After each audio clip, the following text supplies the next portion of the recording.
Chào cô bác, anh chị em và các bạn. Hôm nay mình đi chợ mình thấy con cá hồi nguyên con vậy. Đã mổ bỏ cái bụng ra rồi. Mình đã mua cái con này là 3,7 kg. Bây giờ mình sẽ đi cạo, vẩy và rửa sạch trước. Khổng lồ. Nó khổng lồ làm cho mình khổ lòng luôn. Là quá nặng. Cái đầu mình sẽ để nấu canh chua hoặc là chân tương.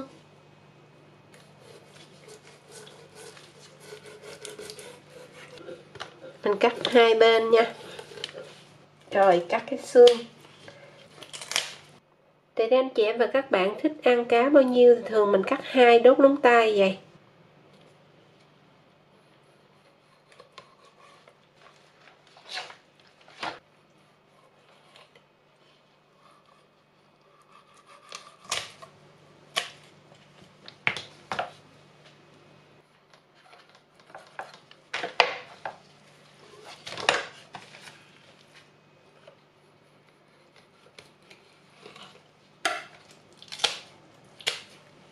Ngon chưa?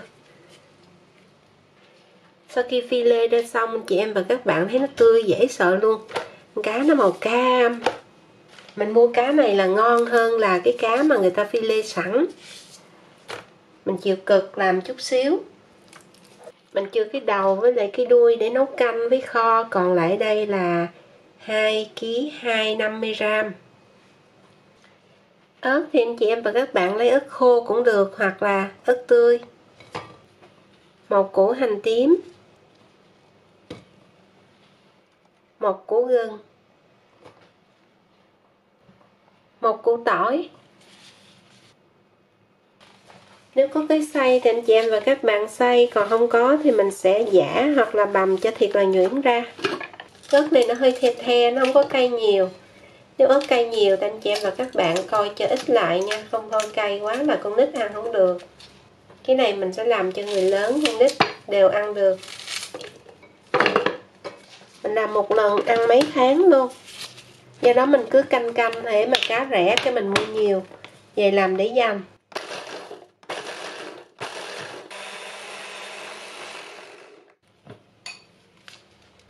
Mình ướp hành, tỏi, gừng xay trước vô xong rồi mình mới ướp cái gia vị. Như vậy thì nó thơm, khử được mùi tanh nữa. Cái tay mình massage từng miếng cá, nhất là cái da nè. Hoặc là trộn đều lên. Rồi sau đó mình để ở đây trong vòng khoảng 5-10 phút. Trong lúc đó mình đi pha gia vị. Gia vị mình có muối nè, đường, bột ngọt và tiêu, hoặc là bột ớt, hoặc là cả hai luôn.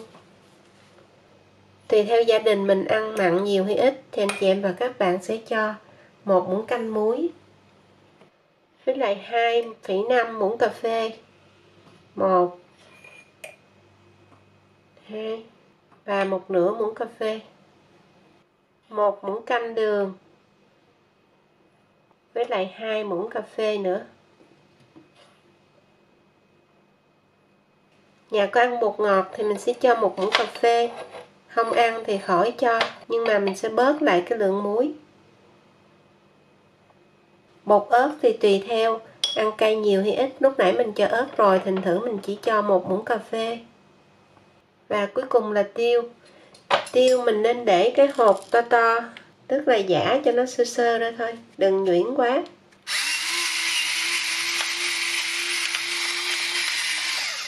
Khoảng nửa muỗng cà phê. Chén gia vị này mình trộn lại.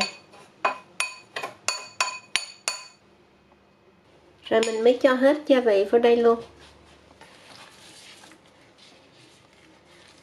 Rắc đều lên từng miếng cá. Hoặc là anh chị em và các bạn cứ trộn cho đều lại.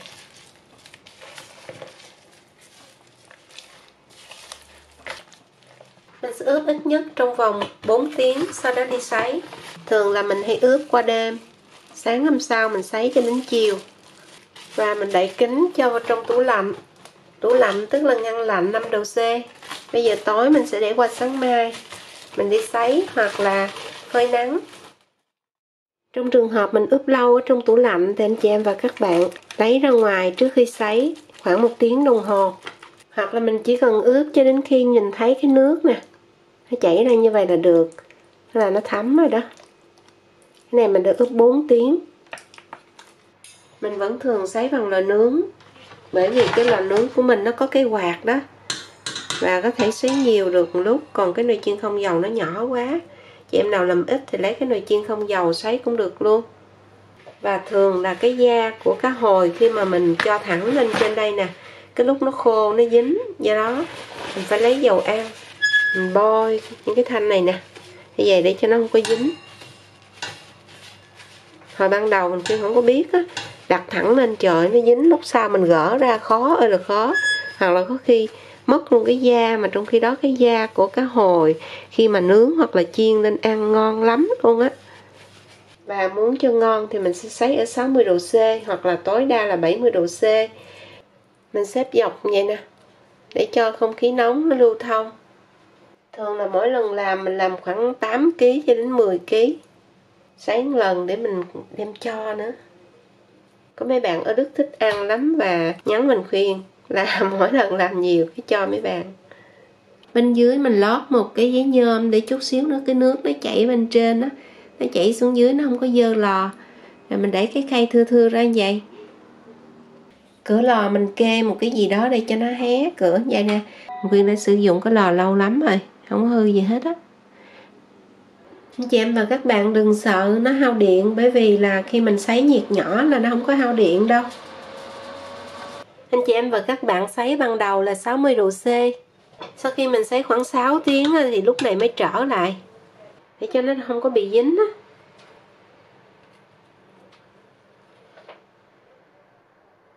Rồi sau đó mình sấy tiếp, thường là khoảng 12 tiếng, hoặc là tùy theo mình thích khô ít hay khô nhiều, 10 tiếng cũng được. Sau đó mình sẽ hạ xuống 50 độ C. Thường là mình sấy thêm 5 tiếng nữa.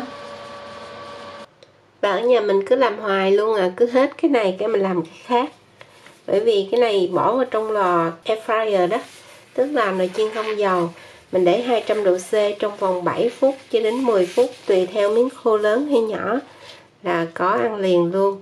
Anh chị em và các bạn nhớ để cái da lên vậy nè, nó giòn lắm và rất ngon.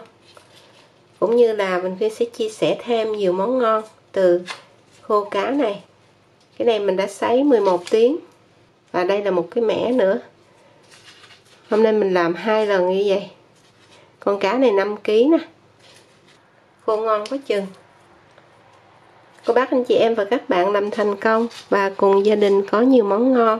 Cái này mình để dành, cất trong tủ đá nha. Mình khuyên chúc nhà nhà có món ngon và xin chào tạm biệt. Hẹn gặp lại ở video kỳ tới.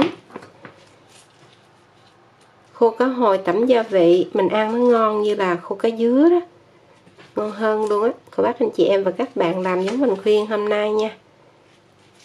Khô cá hồi tẩm gia vị, đây là khô cá một nắng, không cần phơi nắng. Đóng vô từng cái bao như vậy, cái mình hút chân không. Sấy xong cái mình cho vào trong tủ lạnh đó, đó là ngăn lạnh 5 độ C. Mình để cái này trong vòng được khoảng 2 tuần. Còn nếu như mình để vào trong tủ đông đá là mình để thiệt lâu luôn đó. Và sau khi cho vô air fryer 200 độ C, tức là 392 độ F trong vòng 8 phút, anh chị em và các bạn có một miếng cá thiệt ngon luôn. Khô cá giống y chang như là khô cá dứa, mình ăn nó ngon lắm, nó không có bị khô. Từ khô cá này Vinh Khuyên sẽ chia sẻ nhiều món ngon. Cô bác anh chị em và các bạn nhớ đón coi nữa nha.